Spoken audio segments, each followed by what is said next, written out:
बनारस की आवाज news channel like subscribe share जरूर करें। आज वाराणसी के जलालीपुरा गफूर की बस्ती मिनी ट्यूबेल के पास 79वें स्वतंत्रता दिवस के मौके पर झंडारोहण कार्यक्रम का आयोजन किया गया। इस दौरान क्षेत्रीय लोगों ने आज़ादी को लेकर और देश की वर्तमान हालात को लेकर अपने विचार रखे। देखिए इस कार्यक्रम में मुख्य अतिथि सरदार हाजी अबू तोराब उर्फ गुड्डू, हाजी अब्दुल रा बनारू, नेता समीम रजा, बिस्मिल्ला अंसारी, वसीम अहमद, सदरू, कल्लू भाई आदि लोग मौजूद रहे।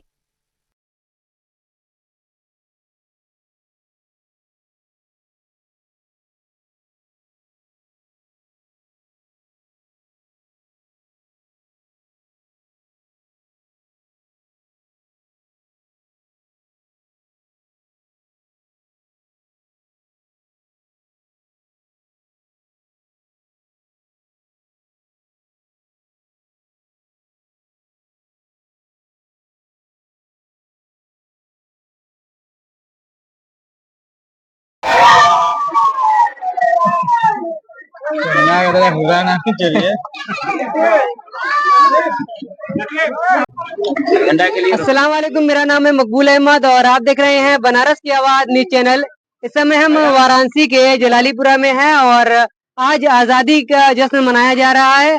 और ये आजादी का 79 जो है आजादी महोत्सव मनाया जा रहा है। इस आजादी को लेकर आप लोग क्या सोचते हैं और यहाँ जलालीपुरा में किस तरह के कार्यक्रम लगाए गए हैं?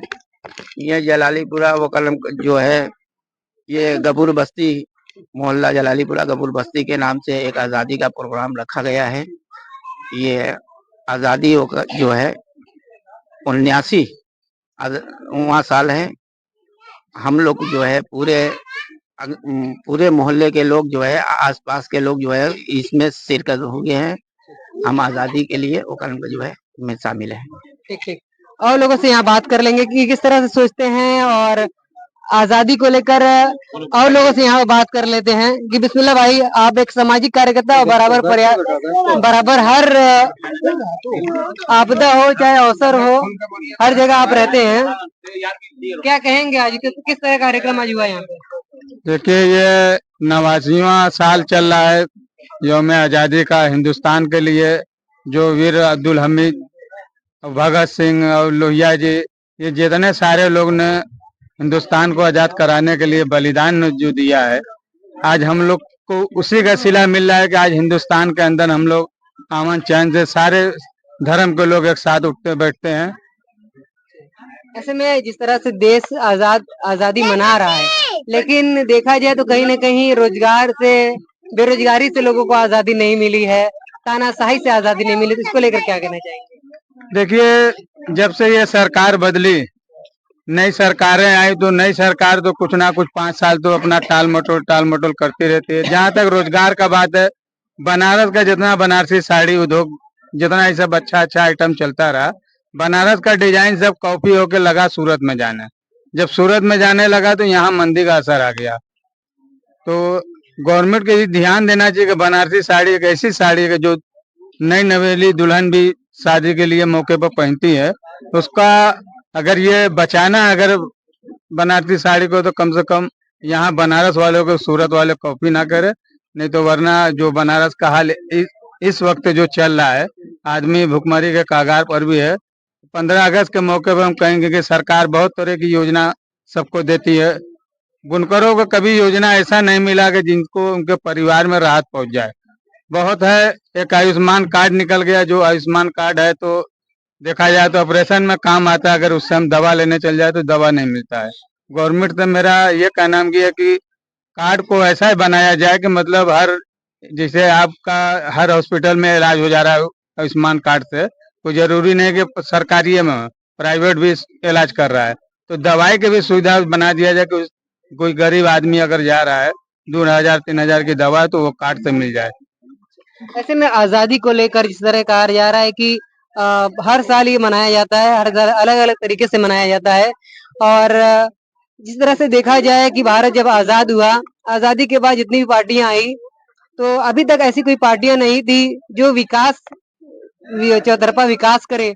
और चौतरफा विकास में जो है कई मकान, कई क्या बोलते हैं, दुकानें जा रही हैं और कई तरह की जो आजादी जो है, जो रोजगार से लोगों को आजादी नहीं मिल पा रही है, इसको लेकर आप किस तरह से सोचते हैं? देखिए ऐसा है ये बनिया की पार्टी है और ये रोजगार वाली पार्टी नहीं है। ये जब इसकी सरकार आती है, इसके पहले अटल बिहारी जी की सरकार थी, उस जमाने में लोग अपना खून बेच बेच के जो है अपना दाल रोटी चलाए, और इस टाइम तो उससे बहुत बुरी कंडीशन है रोजगार के मामले में। अच्छा, ये रोजगार देने वाली पार्टी नहीं है। अगर कहीं रोजगार है भी तो वो जैसे दुकान, अभी दाल मंडी की बात है या जगह जगह की बात है, तो जब सारी दुकानें टूट जाएंगी तो वो तो लोग बेरोजगार हो जाएंगे। आप रोजगार दे नहीं सकते तो आप लेने का काम ना करें, क्योंकि सरकार का काम है लोगों को तरक्की पहुंचाना, ना कि उनको बर्बाद करना। कहा ये जा रहा है कि जो जब से वर्तमान सरकार आई है तब से जो बाकी देश हैं उनसे इनका जो है ताल्लुक बढ़िया नहीं हो पा रहा है। और वही अमेरिका की बात किया जाए तो अमेरिका ने जो 30% 20% टैरिफ 10% रखा था उसको 50% कर दिया है।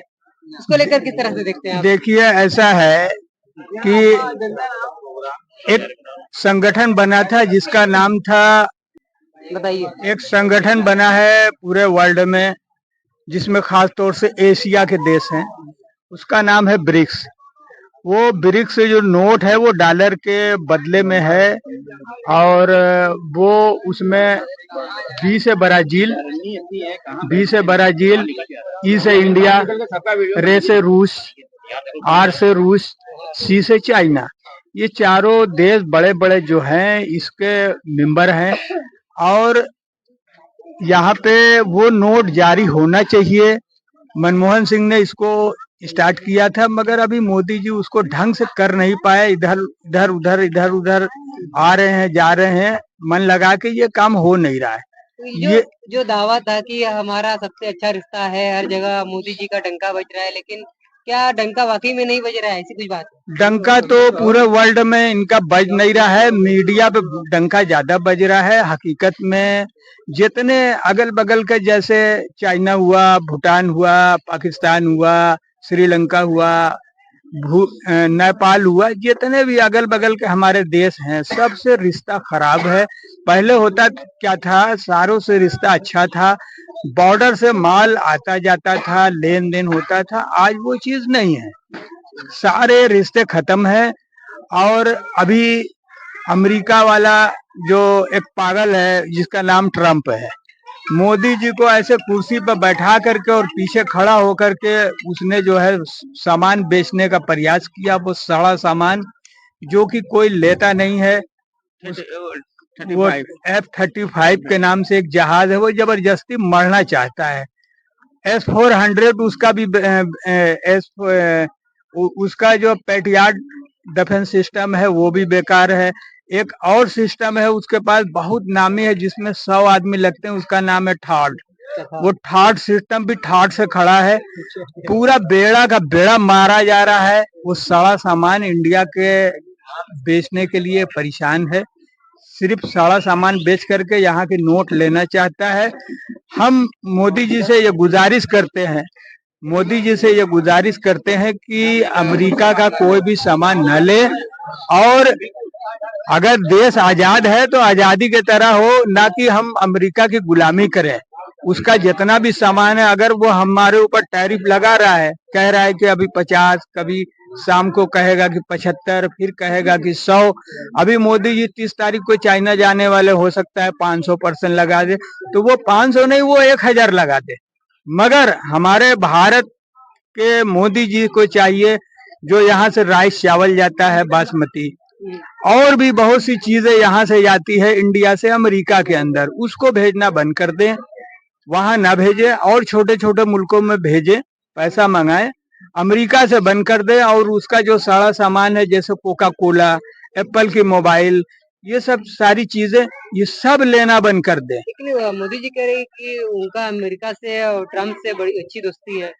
मोदी जी को लग रहा था कि ट्रम्प हमारा दोस्त है, मगर वो दुश्मन की तरह काम कर रहा है। मोदी जी पता नहीं, वो दुश्मन को दोस्त की तरह देखते हैं, और उनके अपने हिसाब से काम करना चाहिए। लोग हथकड़ी लगा के और वो तो वह इंडिया के लोगों को इस तरीके से जहाज में भर के भेजा है, हाथ में हथकड़ी और पैर में हथकड़ी, जैसे कि कैदी की तरह। इतना बेइज्जती हिंदुस्तान के लोगों का कभी दुनिया में कहीं नहीं हुआ जितना अमेरिका से जलील करके भेजा गया। और मोदी जी टर्म से दूर रहे, क्योंकि वो नाव डूब रही है। अगर उस पर बैठेंगे तो वो नाव डूब जाएगी। और आपने जो एक नया नाव बनाया है जिसका नाम ब्रिक्स रखा है, उस पर बैठे, वो नाव चलेगी, डॉलर के बदले में बढ़िया चलेगी। और उसमें एक बैंक खोले, सब लोग उसमें सोना जमा करें और पूरे दुनिया का कारोबार चले। और उसमें 125 देश और भी इच्छुक हैं, मगर पहले ये जो 4 देश है ना, ये खुल के एक बैंक बनाए और अपना ब्रिक्स का काम आगे बढ़ाएं। और आज ये मोहल्ला जलालीपुरा, ये शकूर गफूर बस्ती के नाम से ये प्रोग्राम रखा गया। यहाँ पे मिनी टेबल है जिससे पानी निकलता है और लोग, पूरे मोहल्ले के लोग पीते हैं और उससे फैज़याब भी होते हैं। इसीलिए ये प्रोग्राम रखा गया है, क्योंकि ये 15 अगस्त आज 79 साल हो गया। और सबसे बड़ी बात है कि 79 साल तो हो गया, मगर जिस दिन ये देश आजाद हुआ था 1947 में, उस दिन जुमा था और आज भी जुमा है। ये बहुत बड़ी बात है। आज हम लोग बहुत खुश नसीब हैं कि ये छोटे से मोहल्ला जलालीपुरा गफूर बस्ती में बैठे हैं और ये प्रोग्राम कर रहे हैं। उस दिन भी जुमा था और आज भी जुमा है, ये बहुत खुशी की बात है। और लिहाजा हम चाहेंगे कि हम लोगों की बात मोदी जी तक जाए और मोदी जी इस पे विचार करें। और जो मैं मोहम्मद समीम रजा, मोहल्ला जलालीपुरा, मैं हिंदुस्तान की तरफ से अपने मोहल्ले में, अपने आसपास में बहुत आन बान शान से झंडा फहराने का और लोगों की दावत देने की, इन लोगों की आने की खुश नसीबी है, जिसमें हमारे हाजी गुड्डू साहब ने बहुत अच्छा वक्त दिया और हमारे सदरुद्दीन भाई भी, और हमारे बगल में मैनुद्दीन हमारे अब्बू जान है। मैं हिंदुस्तान के लिए बस एक शेर कहूंगा, आप लोगों थोड़ा जोर गौर से सुनिएगा। अगर हम मर गए तो मेरी अलग तहरीर लिख देना। अगर हम मर गए तो मेरी अलग तहरीर लिख देना। मेरे सीने पर, मेरे माथे पर हिंदुस्तान लिख देना। हिंदुस्तान, हिंदुस्तान, सारे जहां से अच्छा हिंदुस्तान हमारा।